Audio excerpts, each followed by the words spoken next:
Assalamualaikum warahmatullahi wabarakatuh.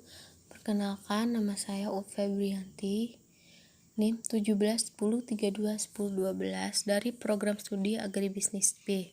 Di sini saya akan menjelaskan tentang tugas mata kuliah ketahanan pangan, yaitu meresum kuliah umum di Fakultas Pertanian UM Jember dengan tema Agroinovasi Era 4.0 untuk pembangunan pertanian yang berkelanjutan.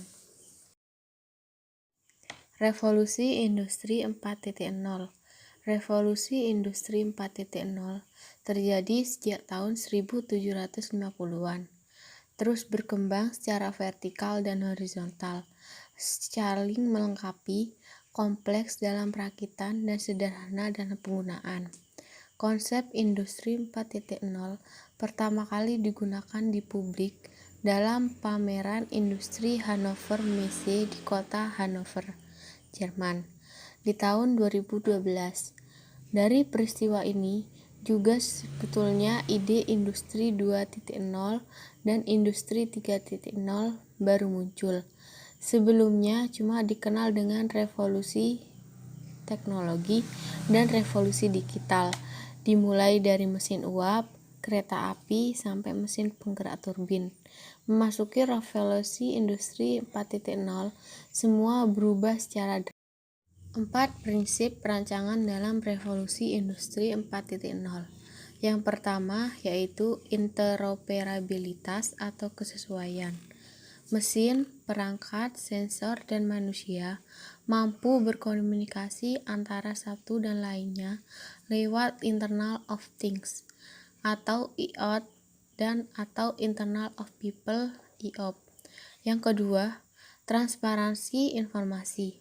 Prinsip ini membutuhkan pengumpulan data sensor mentah agar menghasilkan informasi konteks bernilai tinggi. Yang ketiga, bantuan teknis. Yang pertama, kemampuan sistem bantuan untuk membantu manusia dengan mengumpulkan dan membuat visualisasi informasi secara menyeluruh. Yang kedua, kemampuan sistem siberfisik untuk membantu manusia secara fisik dengan melakukan serangkaian tugas yang tidak menyenangkan. Yang keempat yaitu keputusan mandiri. Kemampuan sistem siberfisik untuk membuat keputusan sendiri dan melakukan tugas semandiri mungkin. Lingkup inovasi. Lingkup inovasi terdiri dari yang pertama, kelembagaan, yang kedua, sistem sosial, yang ketiga, teknologi, yang keempat, proses, kelima, produk, dan yang keenam, pasar dan pemasaran.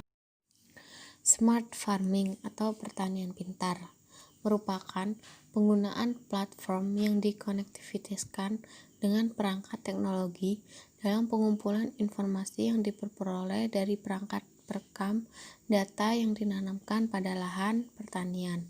Sementara precision agriculture atau pertanian presisi yaitu lebih kepada penggunaan input sesuai kebutuhan berdasarkan informasi olahan data pada tabel sehingga tidak ada kelebihan dalam dosis pengaplikasiannya karena dipenuhi berdasarkan kekurangannya. Smart farming 4.0 dan solusi dalam regenerasi pertanian menuju kedaulatan pangan. Suatu negara besar dan kuat adalah negara yang berkedaulatan pangan.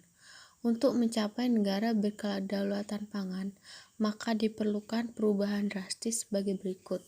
Yang pertama yaitu karakter building, yaitu membangun karakter pertanian menjadi pertanian profesional. Yang kedua, ekonomi building, yaitu membangun potensi desa menjadi pusat ekonomi. Di antaranya dibentuk ekonomi kreatif. Yang ketiga yaitu education building, yaitu membangun dan mencerdaskan pertanian dalam hal usaha taninya.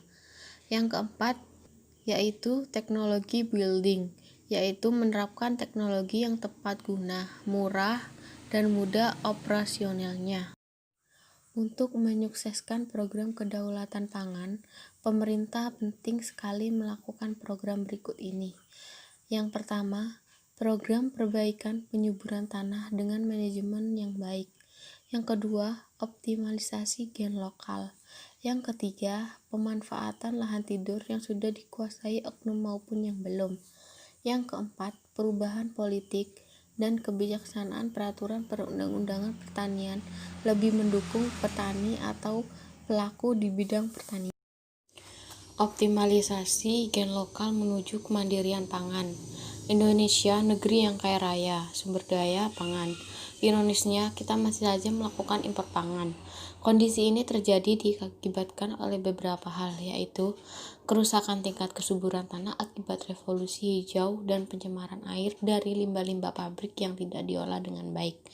Yang kedua, berkurangnya lahan pertanian akibat pertambahan penduduk sehingga lahan-lahan produktif dijadikan pemukiman. Yang ketiga, masih banyaknya lahan tidur yang belum dimanfaatkan oleh rakyat dan pemerintah. Yang keempat, perubahan iklim akibat polusi udara yang mengakibatkan penipisan lapisan ozon di atmosfer. Yang kelima, bencana alam, baik banjir maupun gempa bumi.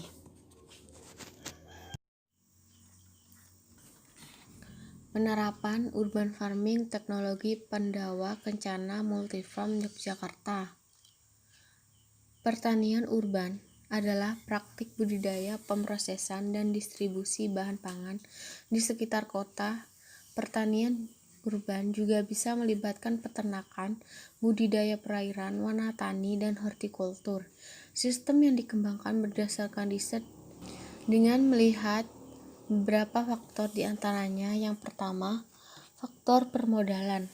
Harus dengan modal kecil, tapi secara kuantitas dan kualitas menghasilkan produk yang profitnya tinggi dan sehat. Yang kedua, faktor media tidak luas, tapi menghasilkan produk yang tinggi yaitu dengan cara organik. Yang ketiga, faktor jenis yang akan diproduksi, mempunyai nilai jual tinggi yang sehat dan bermanfaat serta usia panen pendek.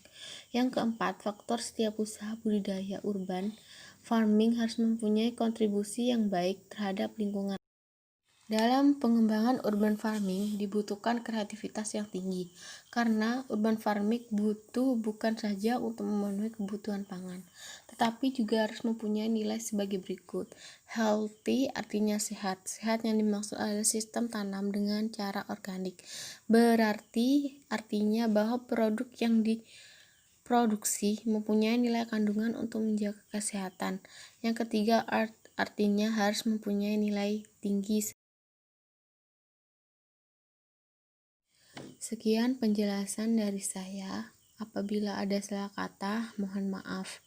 Wassalamualaikum warahmatullahi wabarakatuh.